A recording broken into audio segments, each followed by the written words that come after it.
All right, so once again, I'm live. Actually, this time very early in the day, or earlier than usual. What's going on, man? Peace, peace. Can you hear me? Yeah, I can hear you. All right. What's good, man? Shit, back off this Thanksgiving day. Thanksgiving day break. What's good? Okay, Huh? you got it, man. You got a nice room back there.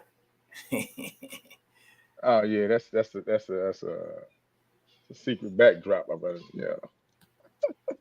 All right, let's see. Yeah, a lot of things been going on. Um, Hmm.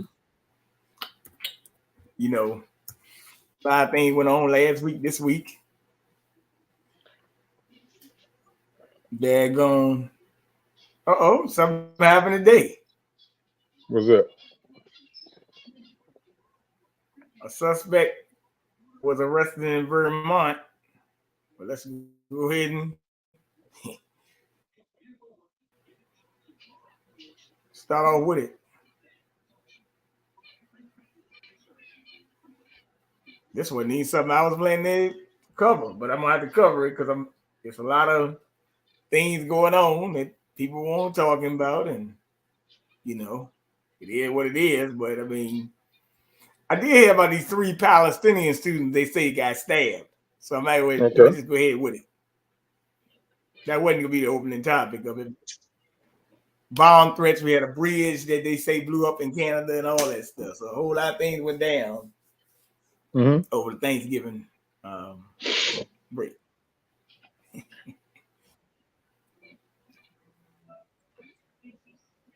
Night shooting of three college students of Palestinian descent in Burlington, Vermont.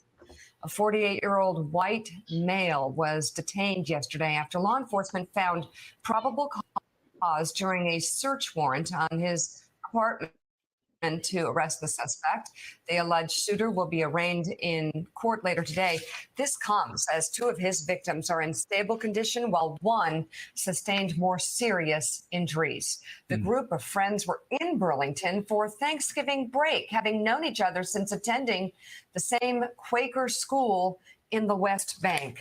The friends were walking to a relative's home at the time of the attack, speaking Arabic and wearing traditional Palestinian scarves. Police say the suspected shooter did not say a word before he fired at least 4 times, hitting all three men.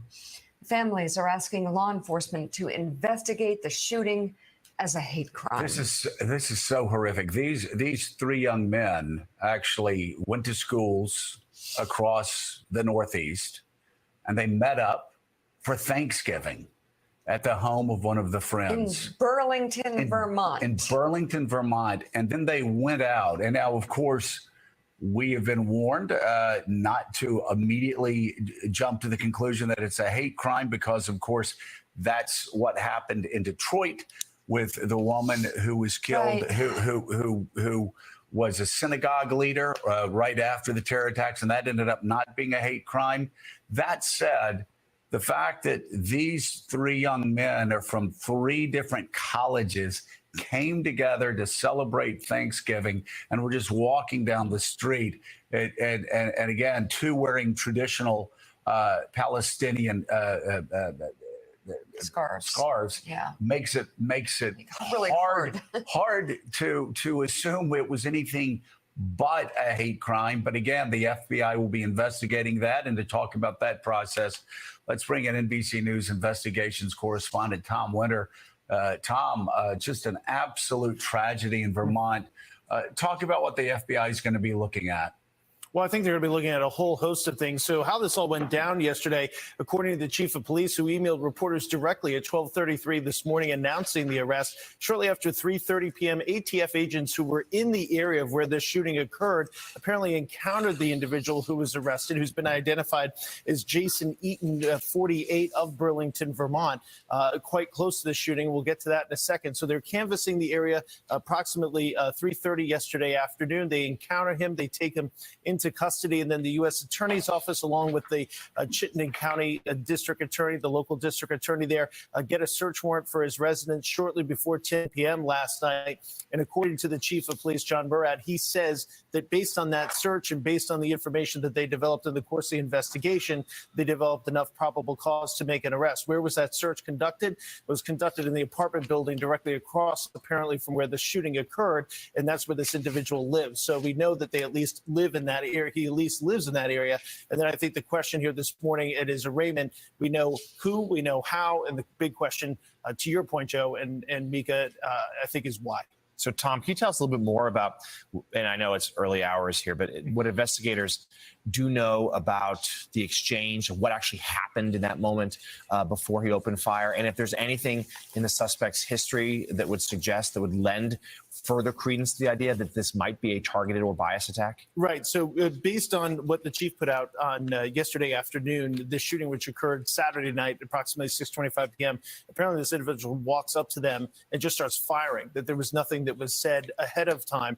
As far as this individual's background, that's something we're still digging through, and I'm sure that they're digging through as well on the law enforcement side. Of course, we know the ATF obviously made the arrest. They're critical with the ballistics information. The FBI there, to Joe's point, I think they're going to try to determine at this point, along with the U.S. Attorney's Office, were there any statements that were made subsequent to that when he was in custody? What did they find at the home? What did they find on his digital media devices to that end? And more direct to Joe's question, the FBI was helpful in this. According to the chief of police and according to the FBI, they were working with their cell site analysis teams, which could, of course, locate where an individual is if they have their cell phone on.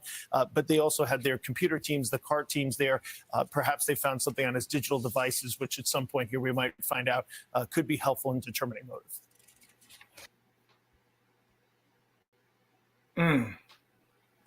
Hey, what you think about this, man?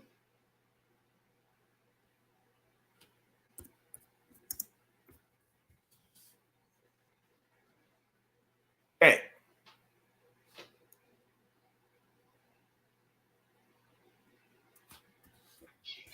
Yeah, I'm right here now. I was reading the chat. I was looking and seeing who was in the chat. I see Steve.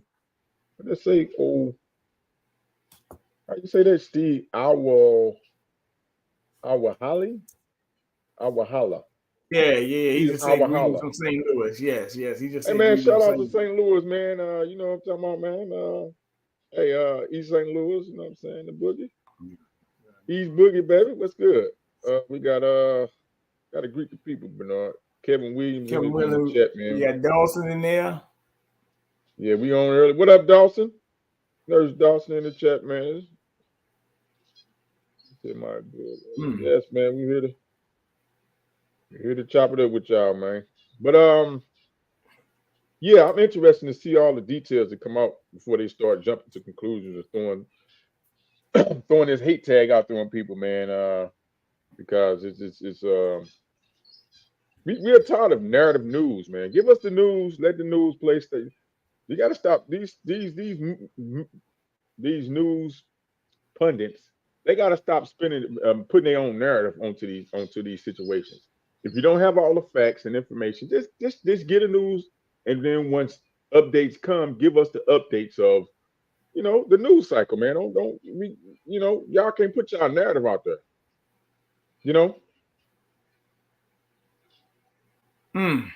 I don't know what's going on. You said it just happened, right? Yeah, say it happened yesterday. Mm-hmm. Yeah. As a matter of fact, not only did it happen yesterday. Mm-hmm. Hold on, I gotta find this thing. Because this is some big stuff I gotta talk about on this thing, which you see, and they said we don't want to say it's a hate crime, right? You heard what he said, right? Mm-hmm. I jumped to the conclusion on everything else. I'm just trying to find out what the damn problem is.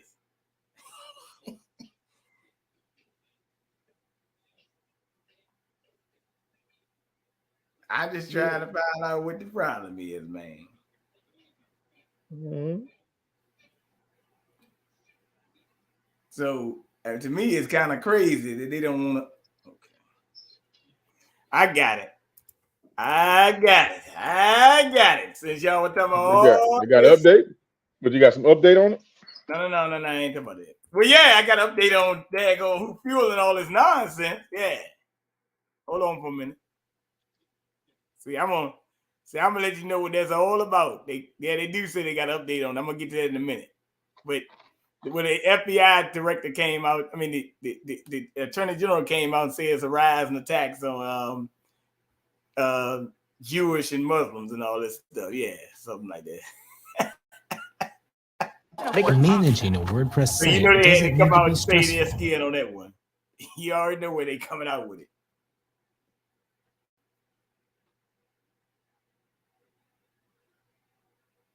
All right.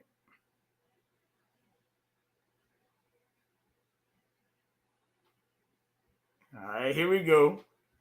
The clown show. The clown show is in the building, baby. You already know who he is.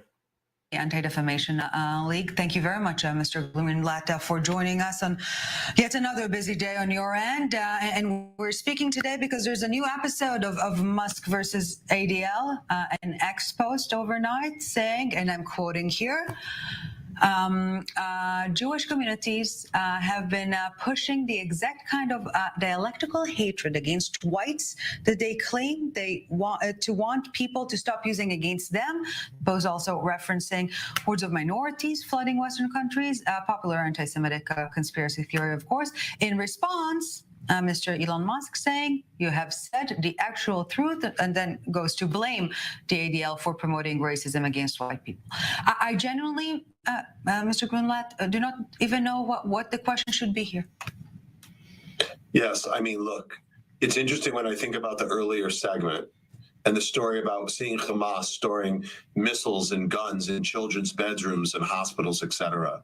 Hamas exemplifies the kind of genocidal Islamic anti-Semitism that so threatens the Jewish state and Jewish people around the world.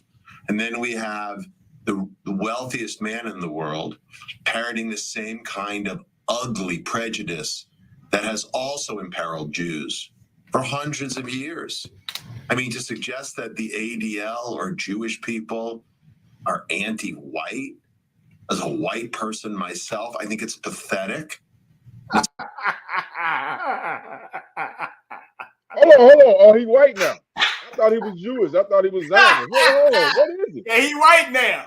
He white now, huh? You see? You heard what he said? Himself. Let him You go. heard what he said, right? He white now. Keep talking. Let him keep talking. He white now. That's right. He white now. Lying bastard. Hold on. I forget. Hey, this stuff funny, man. Let him keep talking. That's a lying bastard right there. So wait a minute. If he white now, then we not anti-Semitic no more, right? Is that right? I'm asking, man. They're gonna say we anti-white now. Oh, we anti-white. Oh, it's anti-white. But who is these people? Put a face on these people who actually supposed to be all this anti-y'all. Fair use. Copyright disclaimer on Section 107 of the Copyright Act 1976 allows made fair use purposes such as criticism, comment, news report, teaching, scholarship, education, research. Fair use permitted by copyright statute might otherwise be infringed. All right. Let him keep talking. Clown. It's clearly wrong, but it feeds into the conspiracy theories of right-wing extremists, of white supremacists, right? And so to see those words while we are looking at, what's happening in Gaza after Hamas committed the bloodiest attack on the Jewish people since the Holocaust. I mean, to your point, what's the question? Because there are no words to describe this kind of insanity.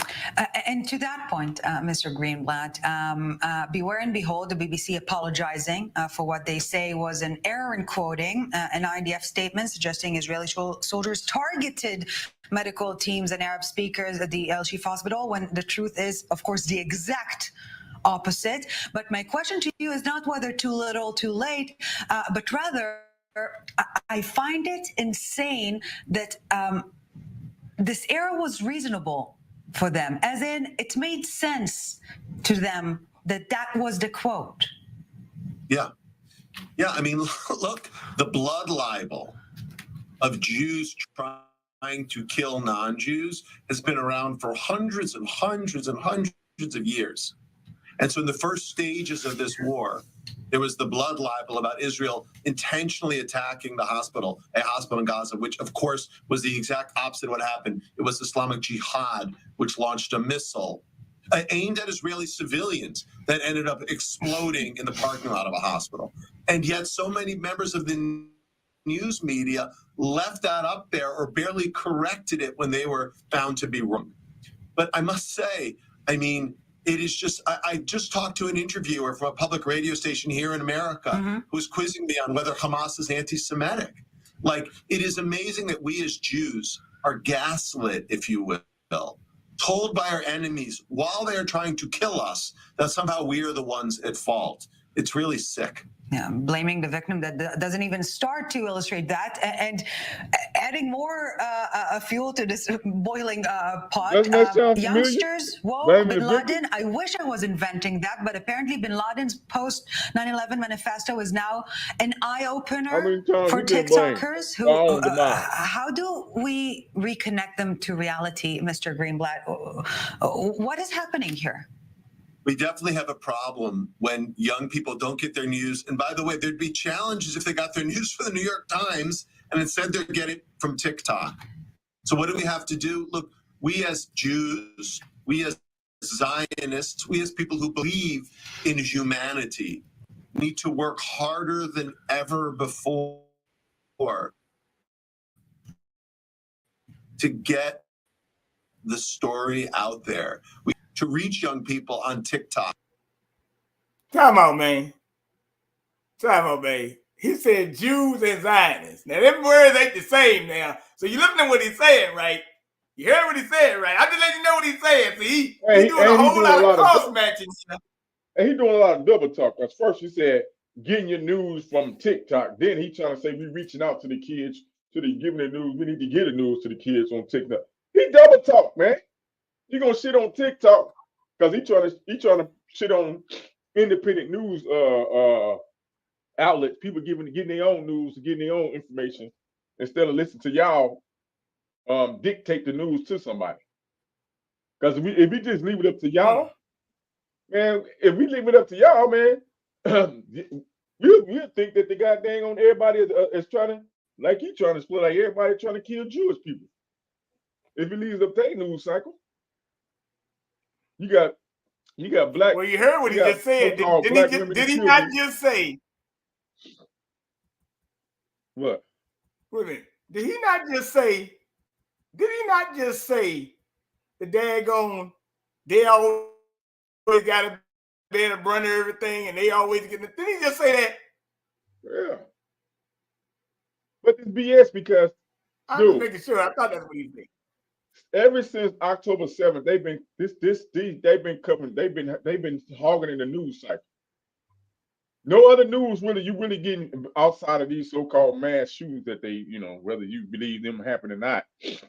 Besides that, and besides all these so-called celebrities getting these sexual charges,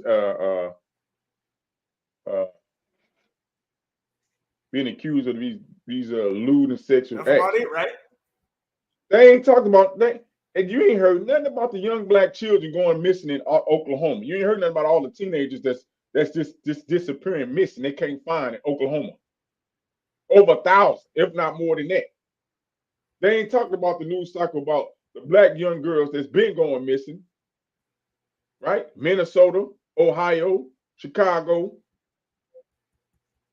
St. Louis, any other places that these young black girls. Hey, that's not getting a major news cycle. So who job is that to report that and get that information out there so people can be aware of what's going on? They eating all the news cycle up, man, with they shit.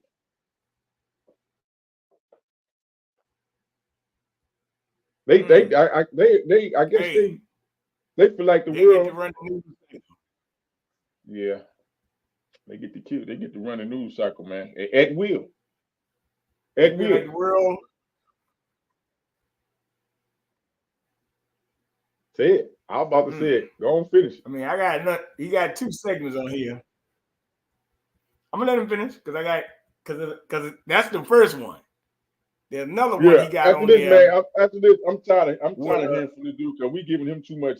He was giving him too much news cycle, G. It's other news that we need to cover on. This motherfucker. Yeah. He got enough. Yeah. He got enough news cycle. I'm letting him know that he cross matching now, so he's trying to get this shit straight. Or on side chat or on the other social media applications that they use. We have to tell our stories, in short form video with memes, with the techniques that people use today. The onus is on us. We really have to do better. Yeah, to speak their language. One would think that the atrocities we've seen on October 7th would be sufficient enough in convincing them. I guess it's not, but we do want to end perhaps with the glass half full.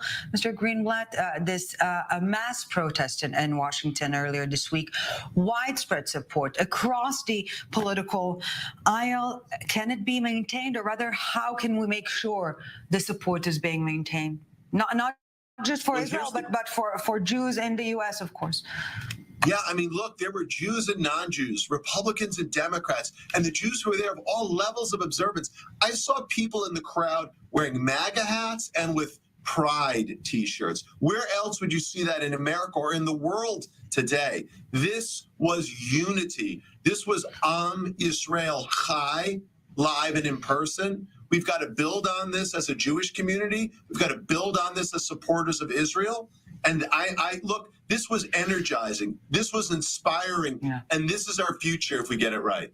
Hey, man, what about me? And we keep quoting this again and again, but it is how it is.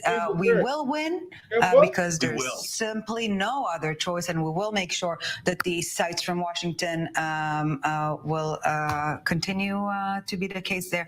Mr. Jonathan, know that we stand with you. And we stand with you. We're all in it together. And that's, again, perhaps the silver lining amidst all the darkness here. Jonathan Greenblatt, CEO and National Director of the Anti-Defamation League. Thank you very much, sir. Come on, man. Cut it out, man. She don't believe that. Hey, look, she don't even believe that shit. She cut that shit short. She don't believe it. She know that motherfucking line. Oh, my goodness. You know unity. Lying ass nigga. Lying. Hey, look. I can't find the other ones. I'm going to play this one. But it was one where the dude said on the damn thing, I'm seeing you more than I supposed to. They told him, we want you to come on this motherfucker every Friday. I said, damn. Hey, look, just make him a damn news anchor if you're going to do all this shit. Fucking clown. I'm like, come on, man. But like I showed you just now with the professor, right? No, yeah. What happened at school, I'm about to pull the glass back and let you know why all that's going on, why they doing it. Because he on here again, but there's going to be a professor on here that's going to tell these students what to do, how to handle it, and what you need to do about your students. I told you last week, they suspended students out of school now. They're going to the brink now. They're going to start suspending your child now. For anything. Go ahead.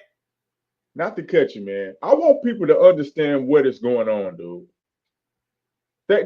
These motherfuckers have literally engulfed everybody's culture, and they want your culture to submit, get down and lay down to our culture, our oppression, our belief system.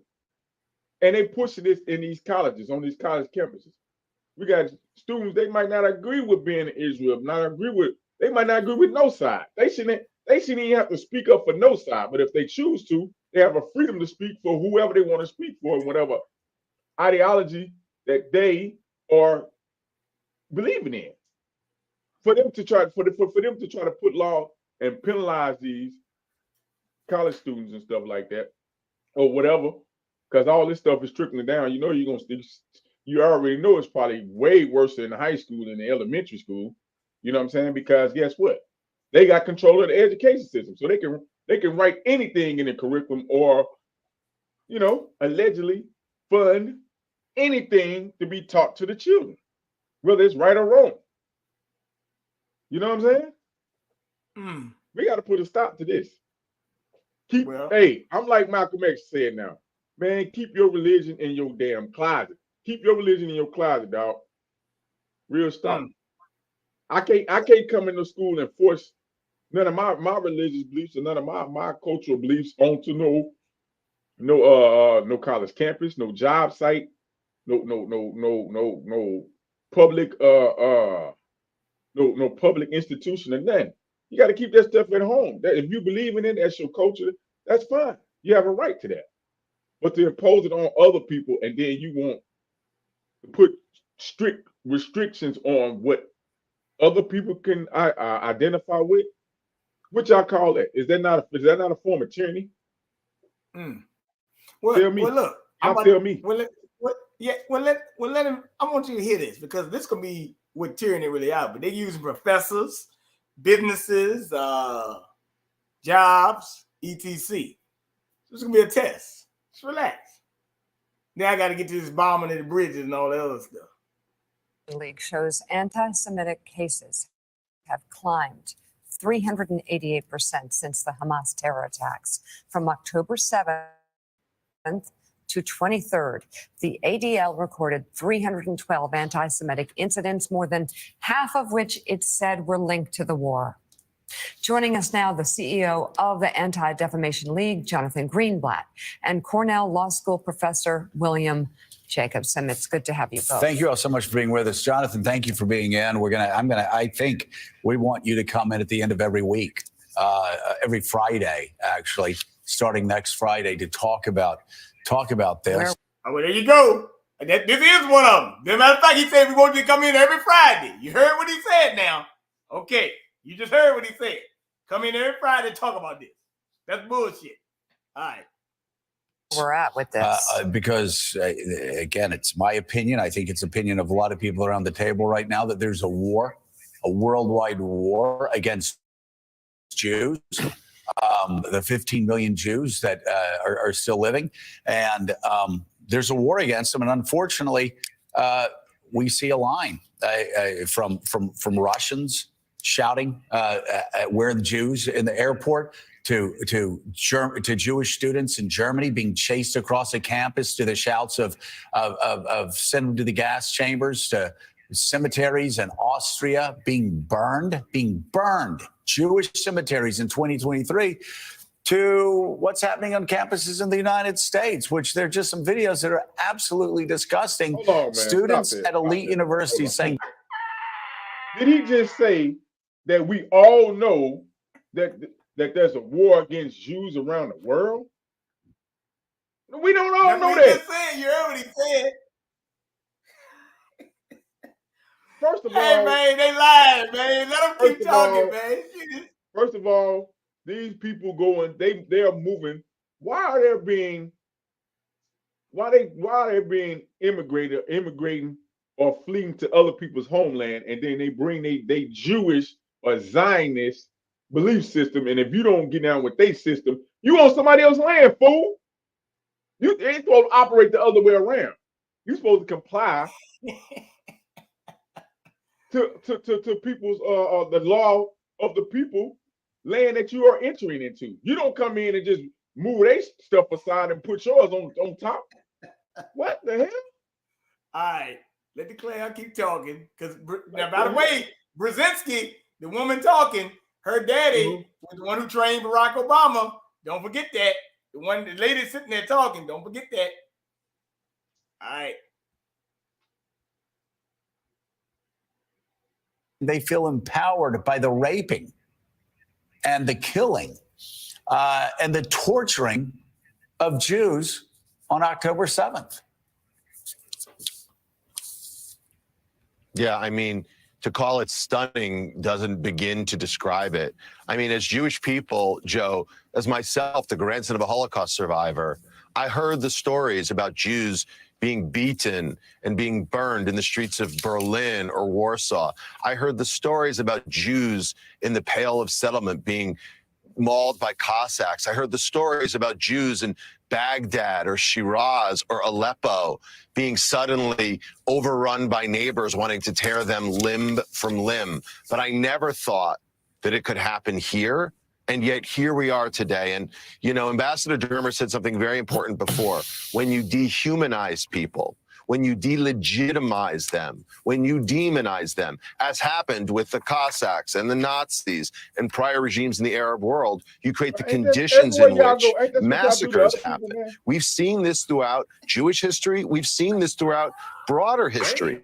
Think about what happened in Rwanda. Think about what happened in Bosnia. And now here we are, where there are leaders who suggest that they should hold all Jews collectively responsible for what's happening in the region, which, by the way, to build upon something you heard in the last segment, this is not really a war against Israel versus Hamas, although it is. It's not really just a war between the... What I can hear you, man. Stop. Now, you see what he just said, right? He said he tried to demonize all Jews. Right, and then talking about, no, ain't nobody demonize all Jews, but hey, if the shoe fits, if you're a Jew and you're the one that's doing the effed up shit, you should held accountable. Why you don't denounce the so-called bad Jews then, Mr. CEO?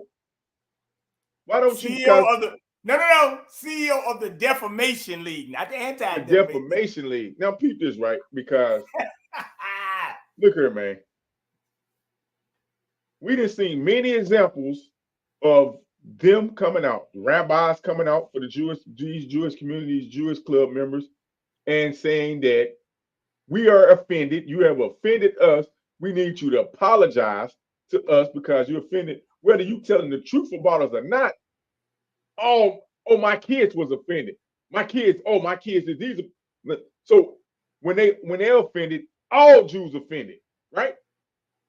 Okay. Mm-hmm. So keep that same motherfucking energy. When one Jew do something bad, it go on all Jews in. You can't have it one way. No. You need to call them out because y'all make other group of people, whether it's religious groups, whether it's ethnic groups, y'all make them denounce their own people that y'all deem as an enemy of the Jewish state. Y'all make people literally denounce them. It's time for y'all to start denouncing the Zionists that's doing all this tyranny to other people. Okay. Well, that's cool. Let me go ahead and damn right. All right. The West and a radicalized Islam, although it is. This is a war between Hamas and the Palestinian people. Hamas, for the last 15 years, has built tunnels, not bomb shelters for their people. They've hoarded supplies for themselves, not their people. And now they are allowing their people to be killed and killed and killed.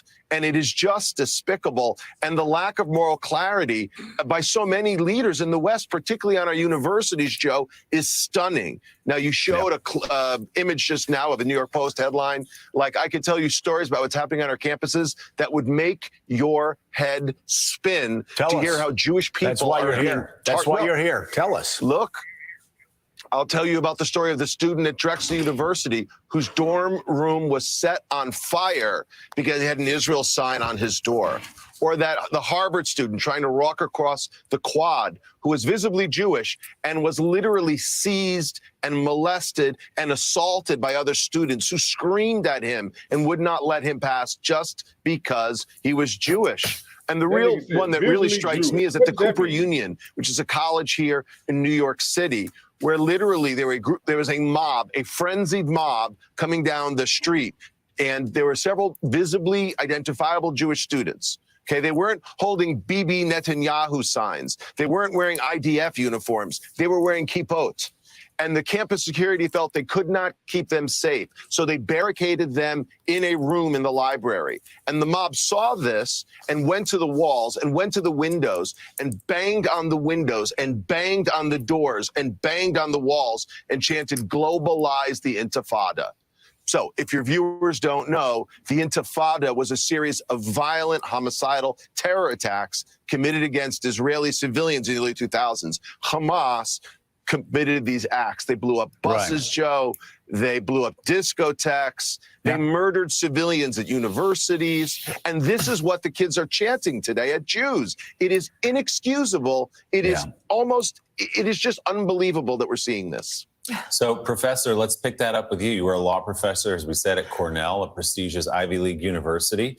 How is it that schools, so many schools over the last decade or so, that have taken such great care for the safety, in many cases, just protecting them from words or protecting them from arguments they don't like to hear, cannot take care with the physical safety of Jewish students? How can it be that that young student can walk across Harvard's campus and, as Jonathan said, not just be yelled at, but be physically assaulted, and those students not be expelled on the spot? What is happening with the leadership at these schools?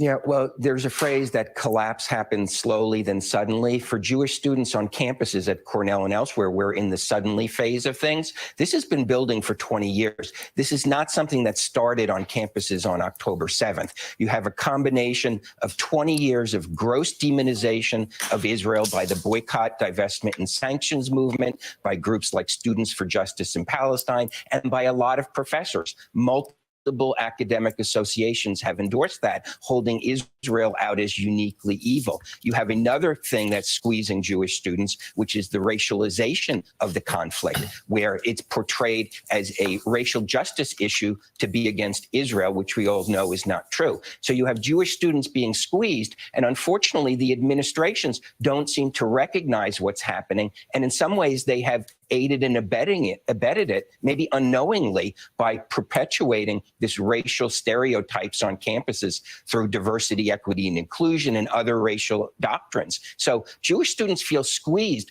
but this did not start on October 7th. This has been 20 years in the making on campuses. Professor, I'm so glad you said that, because it's something I know I've been talking about on this network for 20 years. Jewish.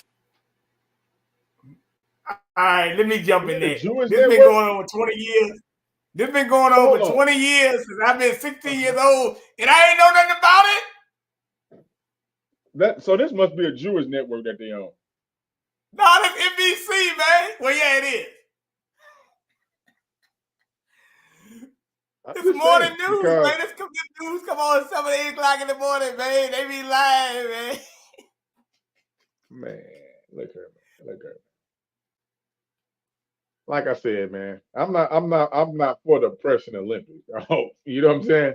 Well, he say they killing the news cycle. He say we be in there oppressing Olympics. He said what now? He said he's not for the oppressing Olympics neither. Somebody goddamn got to be right. Somebody got to be wrong. Okay, well, peep this then. The simple fact that synonymously, out of all the people around the world historically, either to the present day or past, in the past, that's been terrorized, that's been brutalized, that's been, you know, all the most terrible things that he talked about that can happen to a people, right? Why is it documented and said the Holocaust? And it's specifically talking about the so-called Jews who happened to them in Germany. When everybody else, if you look at what a Holocaust is, ain't nobody else getting that title. They only get that title. Like they the only ones that was put up under that type of tyranny. Yeah. Right? And they was paid, allegedly, some of the people, the family members or some of the offsprings or the descendants. I ain't saying they was heavily compensated, but they was compensated. Man, they was allowed to move to other regions and exist. You know what I'm saying? Reparate, repair their nation, put their nation back together. The 1933 Havara Agreement, yes. Now, let me let the clown professor, because he tried to daggone really kick up a narrative too. But you heard him say diversity, equity, and inclusion. That's what I want you to hear. They're trying to steal the spotlight with their trauma and drama. Gotcha. Sometimes at Ivy League schools, sometimes at USC, sometimes at state-run schools in the middle of America. Jewish students have been targeted for decades. And I've just got to ask why, I've never really understood this.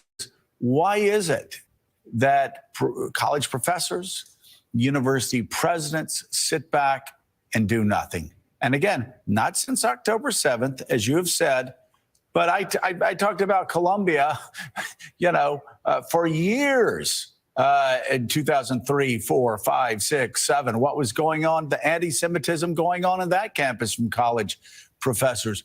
Why don't university presidents treat bigotry against Jews the same way they treat bigotry against every other group of students?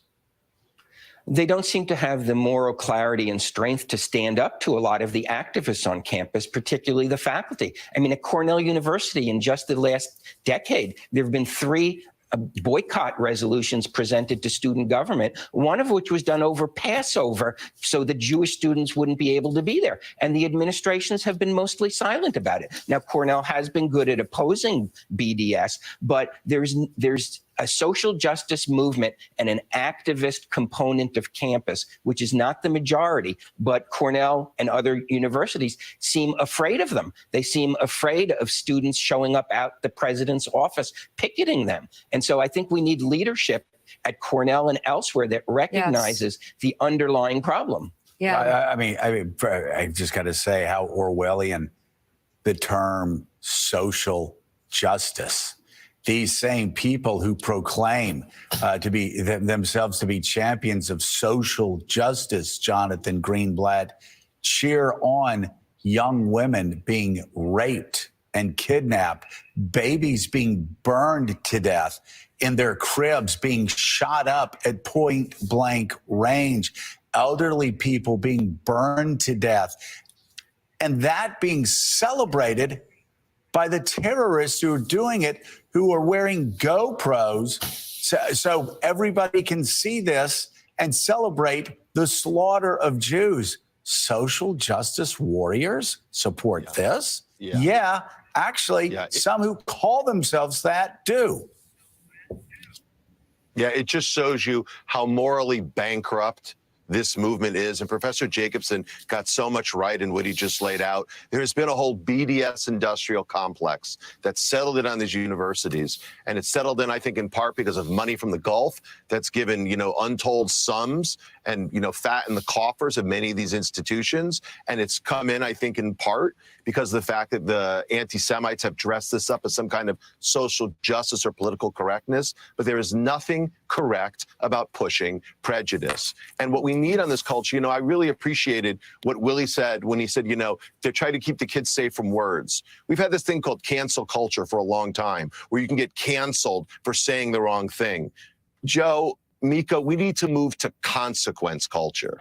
Consequence culture is that if you're going to cheer the murder of babies, guess what? Your future employer may decide they don't want to hire you. Or you're going to, again, harass Jewish students because of the fact that they're wearing kippas. Guess what? You're going to get expelled. Or you're going to make death threats. Hold on, man. Hold on. Did you hear that? When we look up who is the funders, right? Can we look up who are the funders of Planned Parenthood and the funders who funding this movement of my body, my choice? Huh? It's okay for so-called melanated women to abort their children. Just look that up, because that's cool and fine to y'all. Wait a minute. I'm actually coming to that too, because they actually got women filing a lawsuit in Texas. Yeah, I'm coming to that too. Just hold tight. Threats against Jewish students, threatening to shoot up the kosher dining hall. Guess what? The FBI is going to knock on your door and you're going to get arrested. We need consequence culture at our universities, where kids learn this is how the real world works. There are issues not of right or wrong, not even of right or left, but good versus evil, and evil needs to lose. And God help us if our university presidents don't find their spines once and for all and draw a line here. Couldn't agree more. CEO of the Anti-Defamation League, Jonathan Greenblatt. All right. That's all I'm going to play right there. But look, check this out. He just let you know the FBI, if you keep on doing it, going to knock on your door, and you need to be put in the consequence. Basically saying put your ass in timeout. That's what he just told you would need to happen to you. So I'm letting you know they're setting up the play. I can't just no longer just go off his words and saying all these gruesome things that's happening to so-called Jewish people. I gotta see the evidence, G. You gotta present some receipts because that is a strong statement to make that somebody is, you know, raping people on these college campuses, which we know that goes on, whether it's alleged a superstar athlete, right, that's doing it, which has been going on for years. We know that as a high on these college campuses. And I'm not subjecting that it's just only being done to so-called Jewish people of all culture, people, women, men are being raped on these college campuses, dude. There's a lot of tyranny going on there too, man. A lot of birth of hate is on these campuses. Now, who is it coming from? Who getting away with it? That needs to be examined. Who funding it? You know what I'm saying? But they only seen it one way, and he's doing his job. He's speaking for the Jewish people. He's speaking for the Zionists. You know what I'm saying? He did the defense, the social media defense league. That's what it should be, defense league instead of defamation league. It really is defense league. You know what I'm saying? And because I don't know what a Jewish person looked like. I really couldn't tell you what a Jewish person looked like if I walked outside to this day. I couldn't tell you. Well, then I had to have an extra question. Unless they got on the hat. Well, that's what I'm saying. All of them don't wear that. That's what I'm saying. All of them don't wear that. All of them don't dress it. Just like same with us, man. See, you got people come from different cultures, different families, beliefs, and stuff. Everybody don't necessarily dress the same. You got different ways to be dressed and shit. But sometimes we all get lumped up into one category. So I can't tell you what a Jewish person look like. I don't know. You know? But I tell you one thing. They got their own set of rules and guidelines of who is Jewish and who not, and who could be accepted as that or not, and who can even represent that particular lifestyle or not. Because when it comes to melanated people, they claim they be part of the 12 tribes of Judah. They claiming that 12 tribes of Judah, but we see how much hate and how much divisiveness that's being toward them. They don't get registered and certified as being, you know, Jewish or from Judah, multiple tribes, Israelites. Not, but I ain't saying all, but some. I don't know what a Jewish person is these days. I really just don't. I really don't. Yeah. They're gonna have to tell me what a Jewish person is. What's the ideal Jewish person? Daggone, but let them talk. But let me get to this bridge bombing.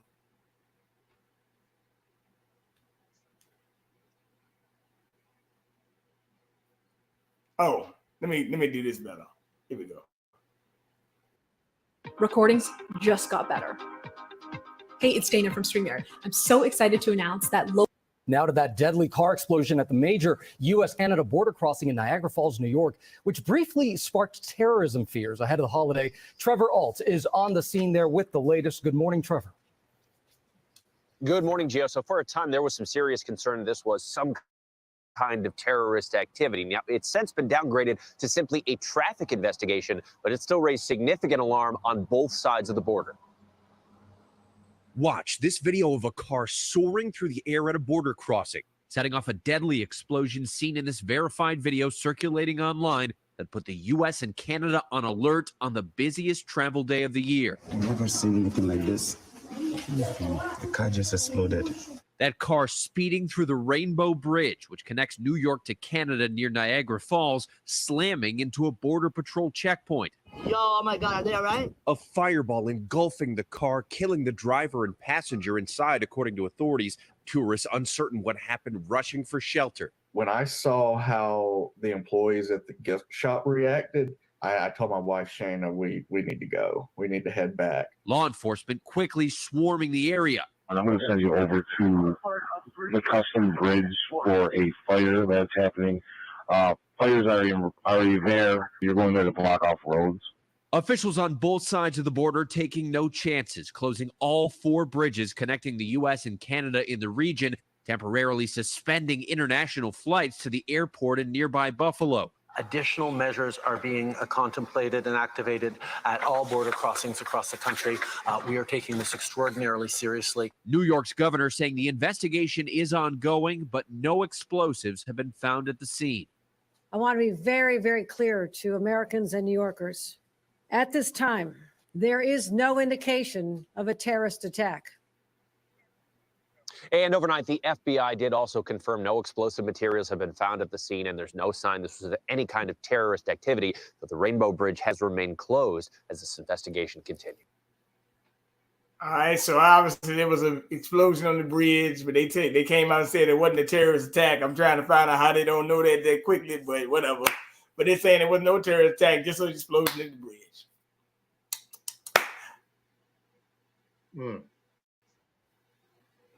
They wouldn't tell you if a terrorist attack no way, so it don't matter. No, they wouldn't. They wouldn't tell you if it was. You're right. Black Friday. What is it? Black Friday. Oh, here it is.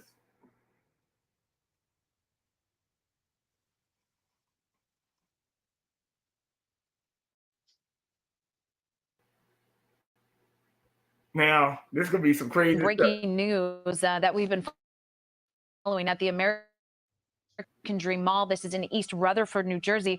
It was evacuated this morning during all the Black Friday shopping going on. For that, let's check in with Dan Rice, who is above it all in Chopper 2 right now. Dan, what's the latest? Well, Natalie, a little bit of good news down here. About 20 minutes ago, we did see the shoppers that were standing outside make their way back into the American Dream Mall. We bring the camera back out. You can see all those people that we showed you earlier have now gone back into the mall. About 8:30 this morning, the mall was evacuated.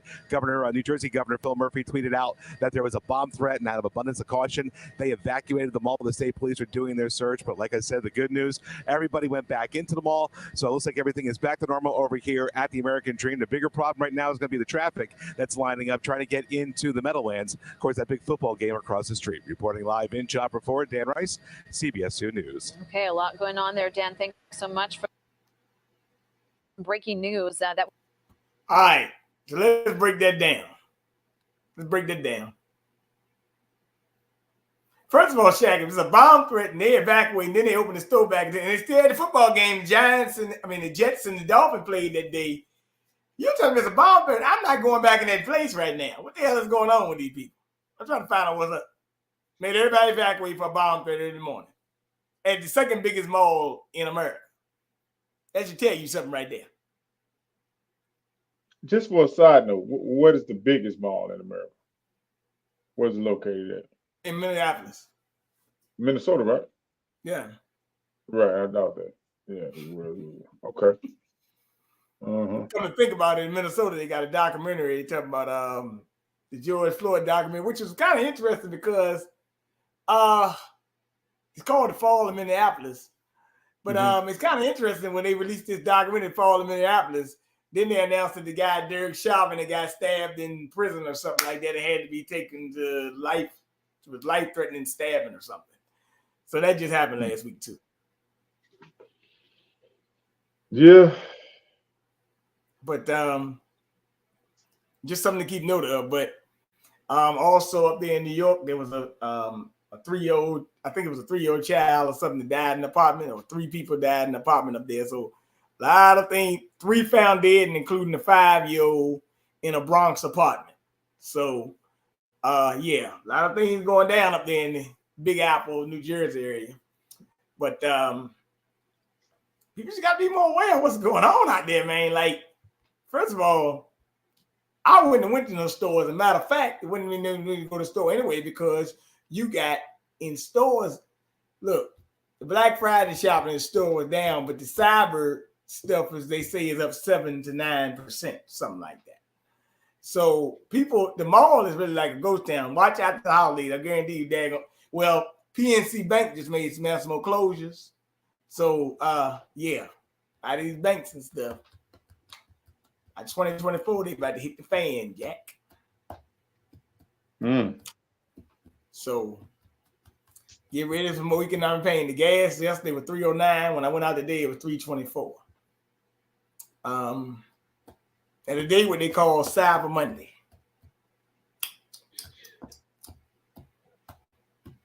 It's weird because, like I said, we've been having Black Fridays and Cyber Mondays this whole dang on year and the whole last year.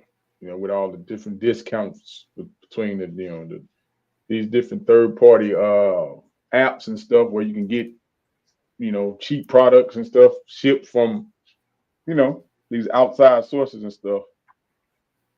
So I don't think too many people is too many, like you said earlier, a couple of conversations back, that people ain't it's not really getting on the really good deals.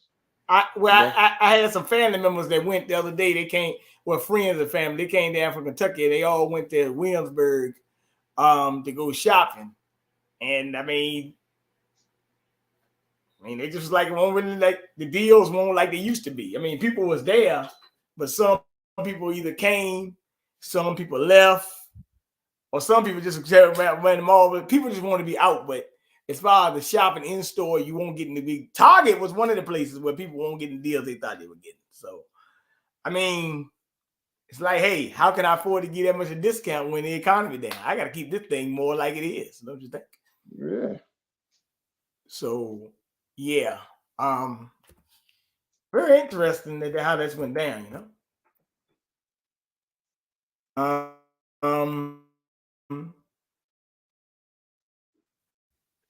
So, oh yeah, all right, Shaq. More women in Texas are suing. This Giving Tuesday, make a life-saving impact. They say y'all Donate to Doctors Without Borders. Not allowing these women to have their So you voice. think you know wigs, but do you really? First up, we've got... We're also following a case out of Texas where a group of women is suing over what they say are the harmful impacts of the state's abortion law. That law, which is one of the most restrictive in the country, was able to go into effect after the repeal of Roe v. Wade. The plaintiffs claim that they were denied what they call medically necessary abortion care. And now the case is headed to the state's Supreme Court. Morning Joe reporter Daniela Pierre-Bravo joins us with more on this. Daniela, this seems important. Yeah, good morning, Mika. Well, the group of women leading this lawsuit is hoping to bring clarity to some of the abortion exceptions in Texas. Right now, the only exception in the cases where there are life or health of the mother is threatened. But these women say the law isn't clear enough for their doctors to interpret and that they were denied abortions despite being seriously at risk. The case started with just 7 plaintiffs in March, but recently added 20 pregnant women who were affected by the state's ban, along with 2 doctors.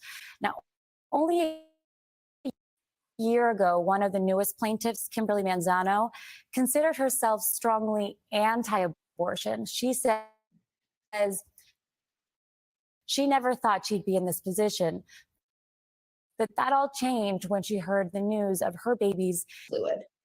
The second one being there was no leg from the knee down. So we knew that. We knew that. So there wasn't anything different with that. He was missing one kidney and he didn't have a bladder. You had the MRI, you got the results, and then you spoke to the doctor. If Kim even can make it to term, the child will never see the outside of the hospital. But she's at a higher risk of stillbirth or miscarriage, and we don't know what that could cost to her. So if it was my son, I would want him to be with God now, sooner than later. So we knew that's what he was saying. He was like, you can have her call my nurse and she can give you a name to a clinic in New Mexico that used to be here in Dallas. So the procedure was 2 days. So the second day after you go through recovery, and then my husband was able to meet me at the door to help me get to the car.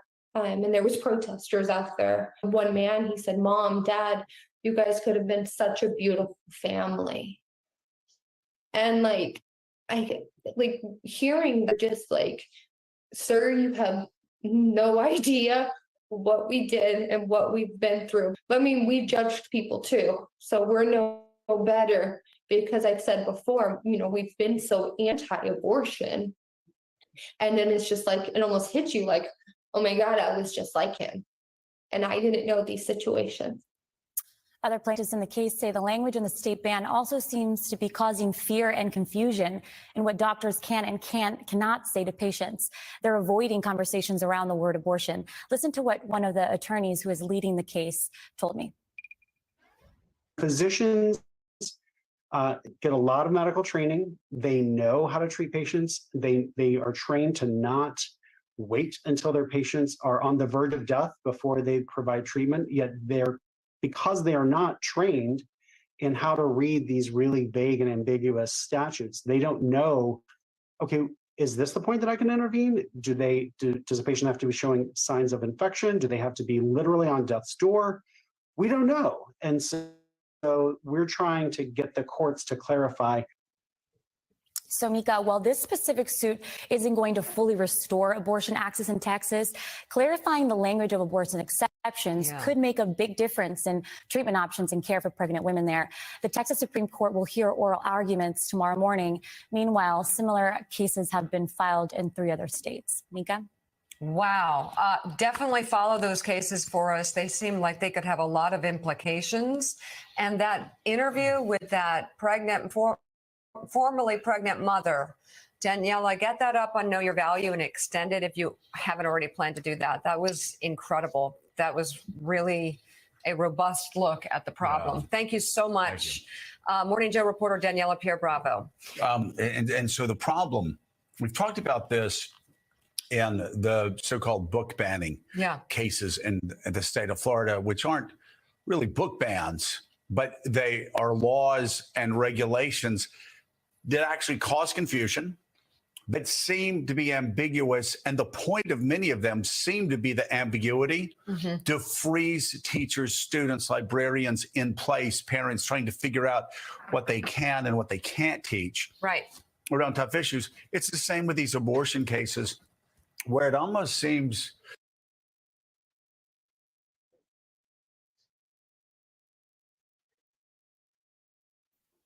So basically, what's going on in Texas? They trying to file a lawsuit about this abortion thing because they're saying the daggone it's unrighteous and all this other nonsense. So that's really what's going on. That's what's really going on.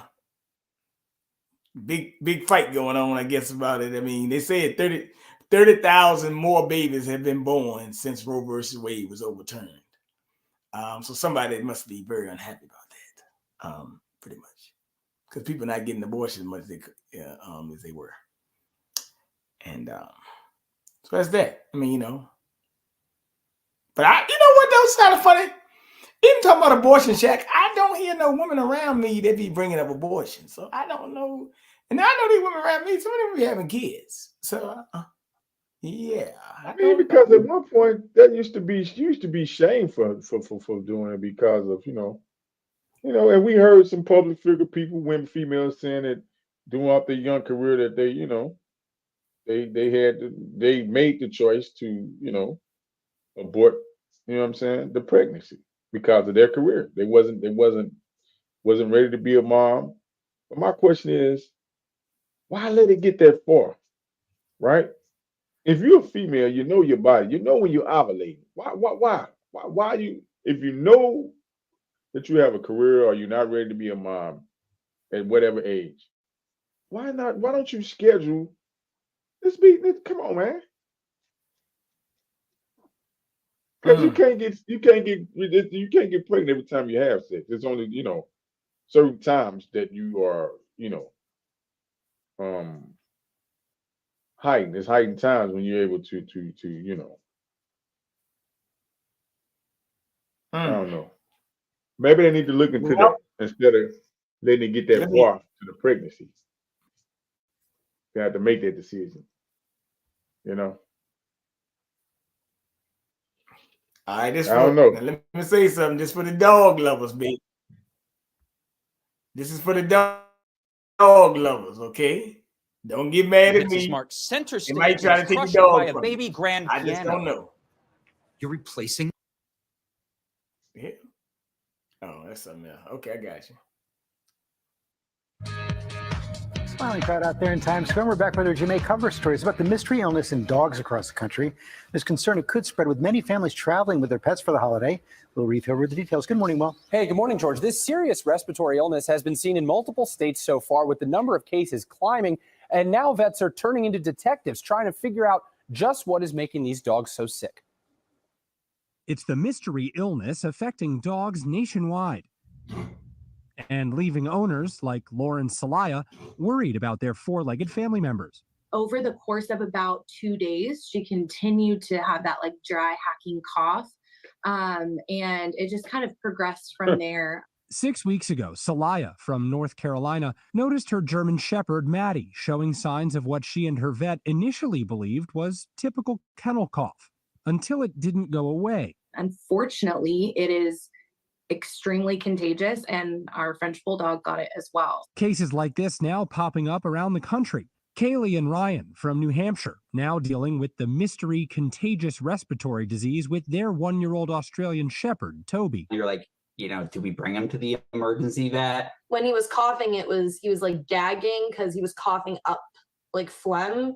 Veterinarian Dr. Lindsay Ganser, who has already treated 35 dogs with the mystery disease, says the first symptom, coughing, can last for weeks.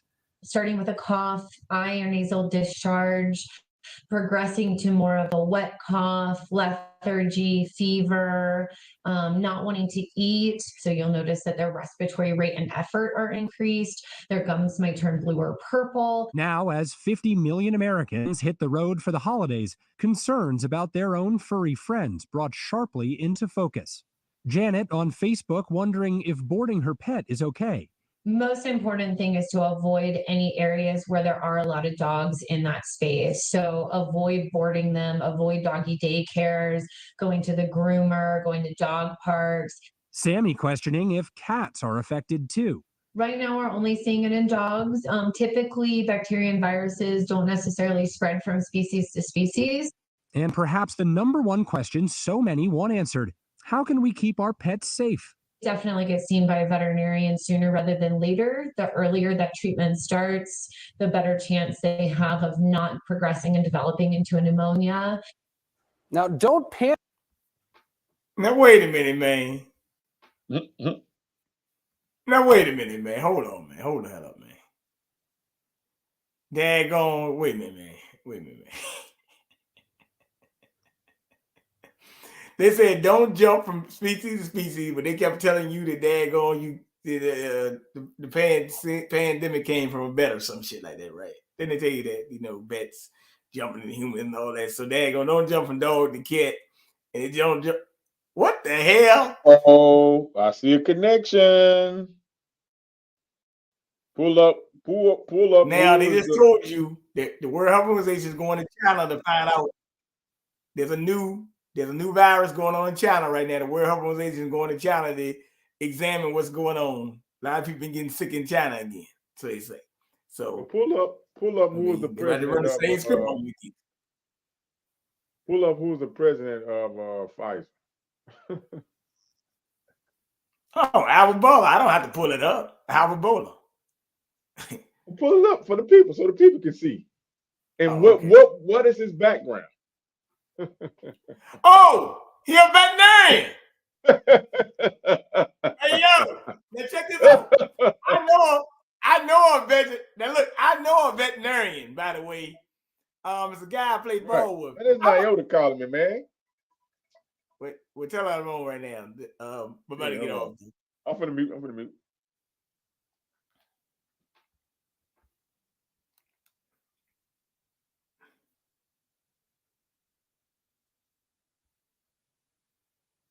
Bird flu, Ohio.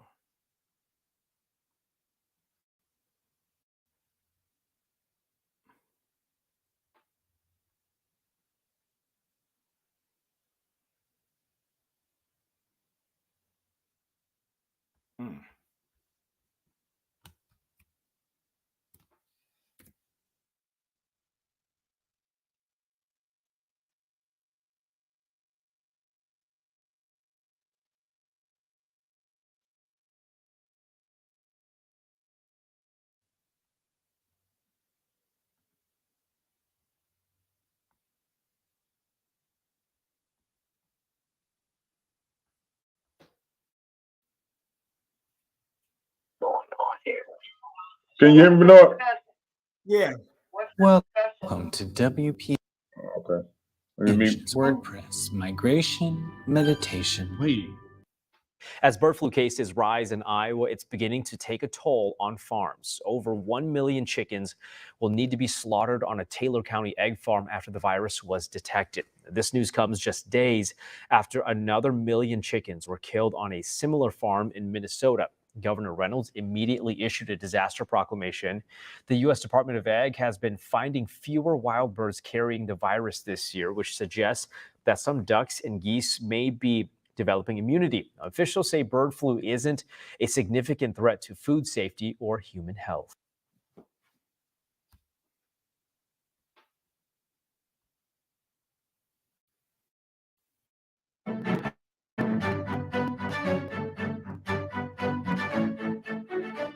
Good morning from the ENCA Money Desk. Now, there's no need to scramble for eggs for your Christmas baking this year.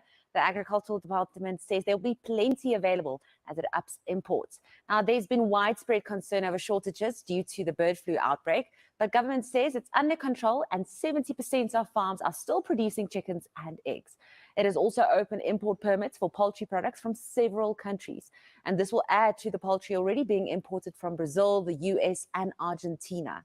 The egg production cycle is expected to normalize early next year. Now let's unpack the latest developments with the South African Poultry Association's Abongile Balarane. Abongile, thank you so much for your time this morning.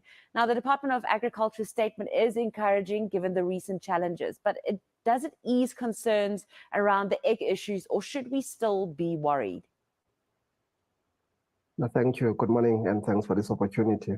Now, if we look at the situation currently, indeed, the spike, in terms of the cases for the avian influenza has started to decline, which is what we're expecting. This is the normal pattern of this, disease. But if you go back in terms of the production, we still have about 6 million layer hens that have been culled and about 3.5 million that are affected or suspected to be sick. Now, what that mean is that we're still expecting the 30% of our local production to be down or to have been lost. That will take us about, let's say, 17 months to recover that production.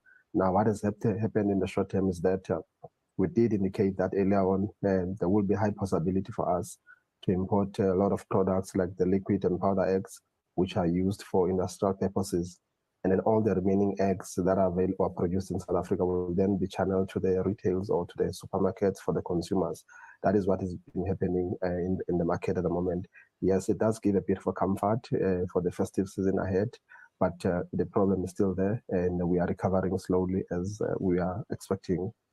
Now, Abongile, could you give us an indication of the extent or the financial impact thus far of the avian flu outbreak on the industry?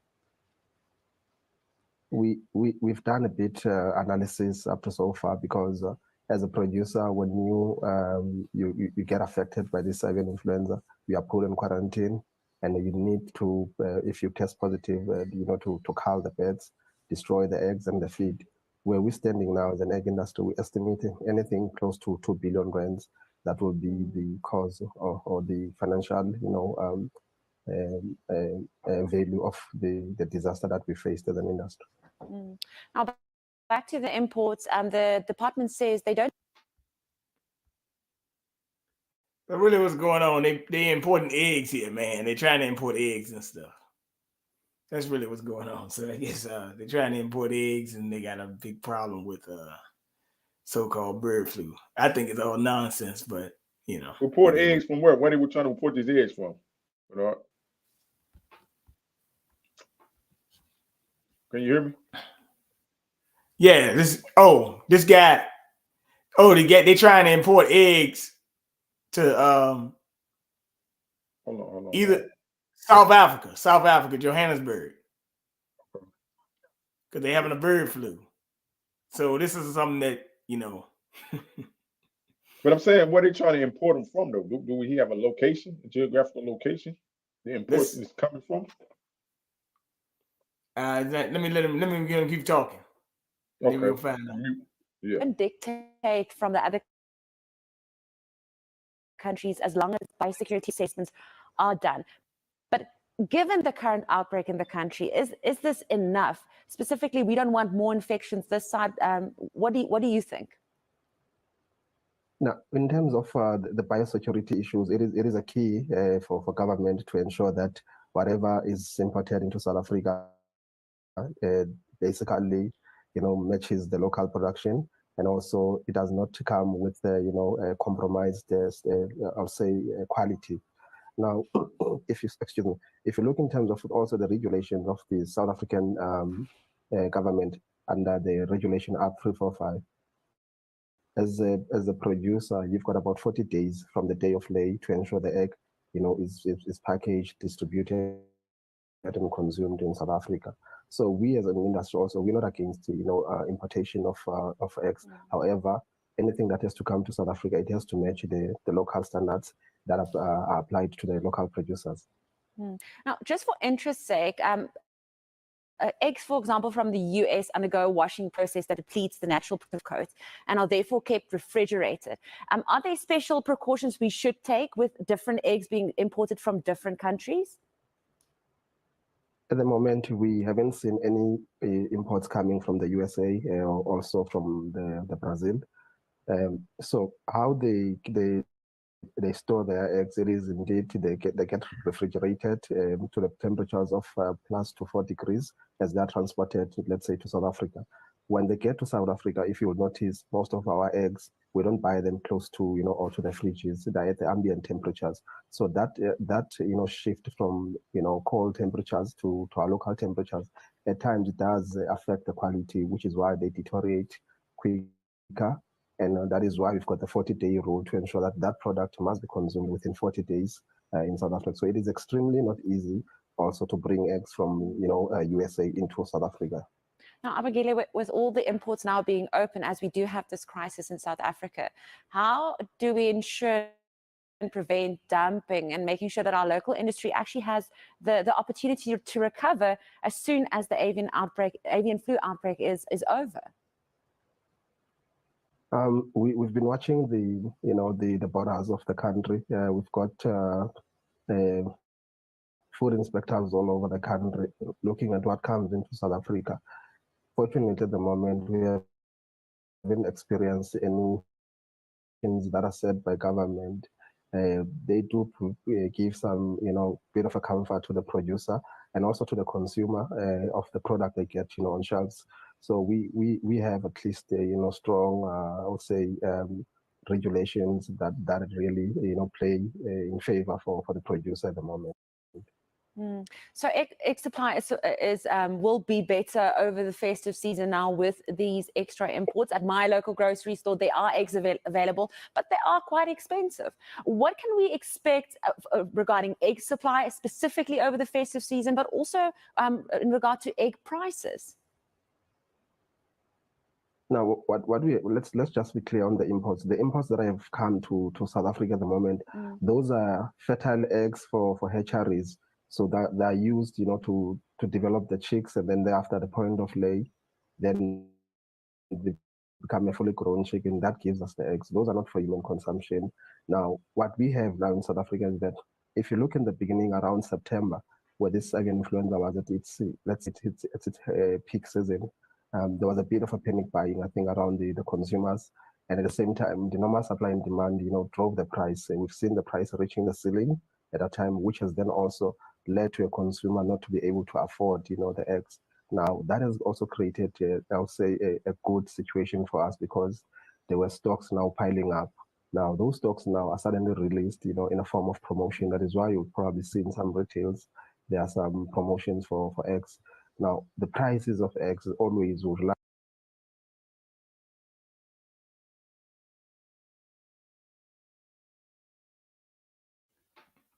So basically, they want to import the eggs from other countries because they having a problem with so-called bird flu outbreak or something, which I think is kind of crazy, admit. Whatever. But go to show you, hey, it ain't all good in the neighborhood with the food, brother. Now, did that sound like that? Was that the UK, Bernard? That sounded like a UK, because that dude sounded like he was No, it's British, but South he had Africa. some other accent. South Africa. Okay. Mm-hmm. Hold on. Yeah. Hold on. What's the name trying to get the link? She said send her the link, man. Nyota. You gotta come on another day. I'm about to get off here. Oh, he said he about to get ready to get off. Yeah, he said. Yeah, we've been on almost 120. No, I sent it to you, just didn't get it. Yeah, we've been on about a minute, about an hour and 20 minutes already. Yeah, I sent it to Frank earlier too. Yeah. But this again, let me say something about what you're talking about. Right? One thing that you it doesn't show here a veterinarian, but this is the guy you're talking about, so people know who he is. So trauma is a very interesting thing. Trauma is a very subjective. I want to ask you also about a very important issue of vaccine hesitancy. Even folks who get most of their vaccines normally might be hesitant about these vaccines because they were developed so quickly. What do you tell those folks who might be saying, well, I'm going to wait a few months before I get this one? I would tell them I wish that the situation was not so critical so that they can have the luxury to think about it. But the situation is as deadly as it could be right now, with the amounts of deaths or new cases that we are facing. So they need to think it twice. This is a vaccine that was developed without cutting corners from a company with 171 years of credentials. This is a vaccine that was developed in the spotlight, in the daylight, with all the data being put in servers. This is a vaccine that has been approved in the US by two separate governmental agencies, CDC and FDA, after listening to two separate independent scientific bodies. One is the FDA and the other is the ACIP. I ain't gotta hear all that. This is an old video, but that's the guy you're talking about. That is Albert Bourla, CEO of Pfizer, right?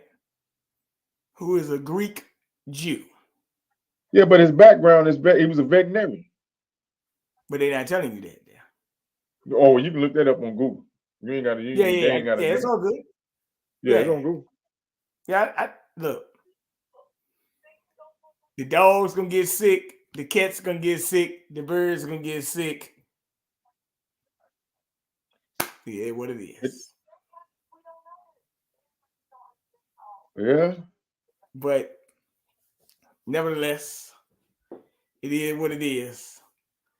I gotta do things like break some leaves and some other things I gotta handle, but I said I was gonna do what I thought I was gonna do at night, but I said let me do it today because sometimes I fall asleep.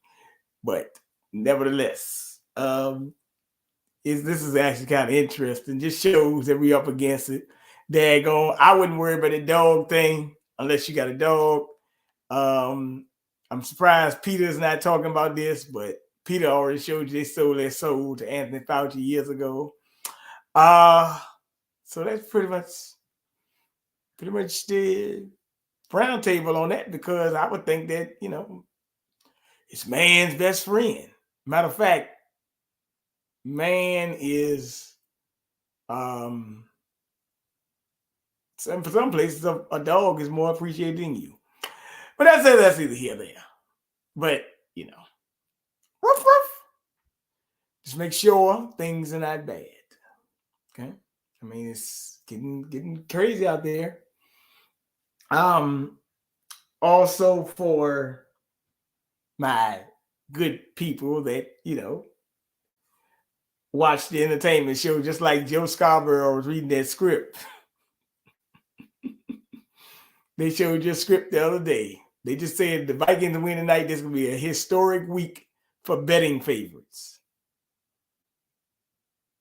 So, hey. Sound like thuggery to me. Some thugs. Well, you know what? Yesterday, a guy was talking to me, and we were talking about they had the game on. Who was playing? The Eagles and the Bills. And what's a guy named Josh Allen? I think he got horse collar tackle. They didn't call it, and they ended up getting the field goal blocked. And Buffalo ended up taking it down. Philadelphia kicked the 50-yard field goal to tie the game. and something like that. So I just asked him, hold on, brother, what was the spread of that game? He said the Eagles favored by 3. How much they won by? 37-34.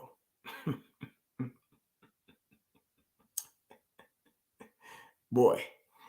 But they said it could be a historically better week for favorites. So that is basically telling you, hey, baby, it is what it is. Man. Hey, just another motherfucking chess piece on the Wheel of Fortune, dog. Mm-hmm. You're right. Just a chess piece of the Wheel of Fortune.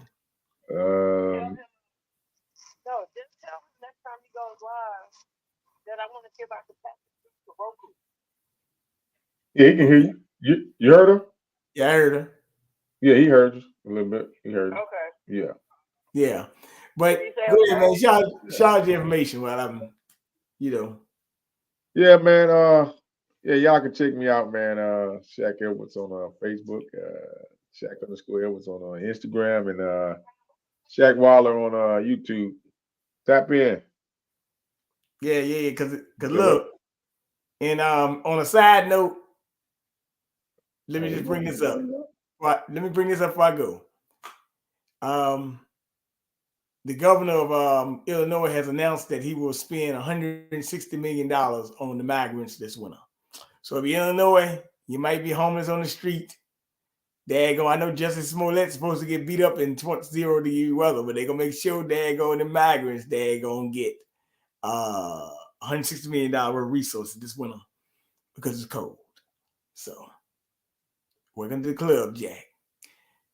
I would say if you ain't raiding the daggone place, you better get you a fur coat, parka, and gloves, because this could be some wild stuff going on right here.